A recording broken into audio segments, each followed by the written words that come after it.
शिवमल्ल हनुमान मंदिरात शिवरात्री निमित्ताने उपवासाच्या महाप्रसादाचे वाटप। पिंपळणे तालुका साक्री येथून जवळच असलेल्या मानव केंद्राजवळ शिवमल्ल हनुमान मंदिरामध्ये शिवरात्री निमित्ताने भाविकांना उपवासाच्या महाप्रसादाचे वाटप करण्यात आले।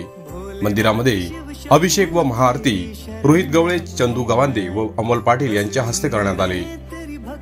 यावेळी विजय गांगुर्डे, रिखबचंद जैन, मयूर कासार, शिवराज गांगुर्डे, करण मराठे, पवन पाटील, प्रीतम गांगुर्डे, यतीश गांगुर्डे, दीपक धायबर, नवनाथ गांगुर्डे, साहेबराव गांगुर्डे, विशाल आंबेकर, नवनाथ गांगुर्डे, राहुल शहा, पियुष कोठावदे, सौरभ बेनुस्कर, पंकज वानखेडे, अक्षय मांडोळे, भैया गवळे, विशाल गवळे, चेतन पगारे, दिलीप माळी, दादू पगारे, श्रीकांत पगारे, टिनू पगारे, अतुल खैरनार यांसह शिवमल्ल हनुमान उत्सव समिती, युवा संघर्ष ग्रुपचे भैया कोतकर, तन्मय कासार, मनीष कोठावदे, दक्ष जाधव, प्रथम भावसार, सनी भावसार, सुनील पगारे, प्रशांत पाटील, सचिन शेवाळे, दीपक अहिरे, निरंजन जगताप, अविनाश चाळसे, अरविंद पवार, क्षत्रिय मराठा पाटील समाज मंडळ, भातोजी महाराज, पैलाड बेलाटी मित्र मंडळ, मल्याचा पाडा येथील भाविक व ग्रामस्थ मोठ्या संख्येने उपस्थित होते।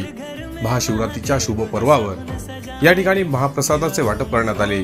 या महाप्रसादाचा असंख्य भाविकांनी लाभ घेतला। Bureau report, express news Marathi, पिंपळणे।